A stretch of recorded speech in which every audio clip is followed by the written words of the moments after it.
एक दिन बुद्ध अपने शिष्यों को उपदेश दे रहे थे। तभी एक व्यक्ति को बुद्ध की बातें अच्छी नहीं लगी। वह उठा और बुद्ध का अपमान कर दिया। महात्मा बुद्ध जी मुस्कुराए और उसने हंस के जवाब दिया, बुरी बातों को बार बार याद करने से हमारी परेशानियां बढ़ती हैं। मन अशांत होता है, इसीलिए दुख देने वाली बातों को भूलकर आगे बढ़ना चाहिए। इस संबंध में गौतम बुद्ध का एक प्रसंग बहुत ही प्रचलित में है। गौतम बुद्ध अलग अलग क्षेत्रों में भ्रमण करते और अपने शिष्यों को उपदेश देते थे। एक गांव में वे उपदेश दे रहे थे। बुद्ध ने कहा कि क्रोध ऐसी अग्नि है जिसमें क्रोध करने वाला खुद भी जलता है और दूसरों को भी जलाता है। बुद्ध के इस प्रवचन सुनने के लिए बड़ी संख्या में लोग वहां बैठे थे। उन लोगों में बहुत गुस्से वाला एक व्यक्ति भी बैठा हुआ था। उसे ये बातें पसंद नहीं आई। वह अचानक उठा और बोलने लगा कि बुद्ध, तुम पाखंडी हो। बड़ी बड़ी बातें करना ही तुम्हारा काम है। तुम लोगों को भ्रमित कर रहे हो। तुम्हारी ये बातें आज कोई मायने नहीं रखती हैं। व्यक्ति लगातार बुद्ध को अपमानजनक बातें सुना रहा था। वहां बैठे सभी लोग ये देखकर हैरान थे कि बुद्ध ये सब शांति से सुन रहे थे, लेकिन कुछ बोल नहीं रहे थे।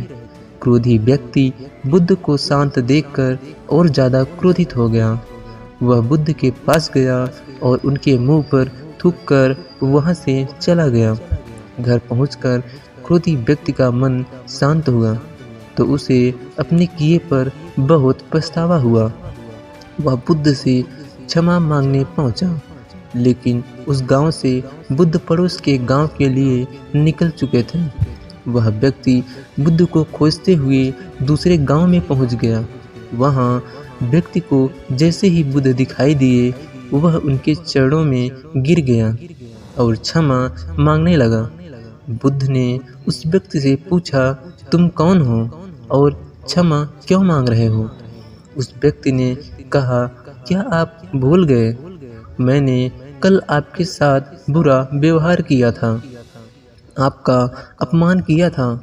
बुद्ध ने कहा, बीता हुआ कल मैं वहीं छोड़ आया हूँ और तुम अभी भी वहीं रुके हुए हो। तुम्हें गलती पर पछतावा है। तुमने पश्चाताप कर लिया। अब तुम निष्पाप हो गए हो। बुरी बातें याद करते रहने से हमारा आज बर्बाद हो जाता है। इस आदत की वजह से भविष्य भी बिगड़ सकता है।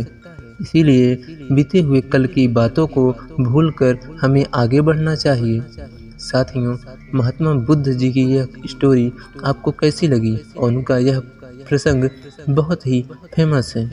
साथियों, आपकी जानकारी के लिए हम आपको बता दें, महात्मा बुद्ध एक राजा के खानदान से थे और उन्होंने राजाशाही छोड़ के मात्र एक भिक्षुक का रूप धारण कर लिया। इतने बड़े महान इंसान आज पूरी दुनिया इनके नियमों का पालन करती है।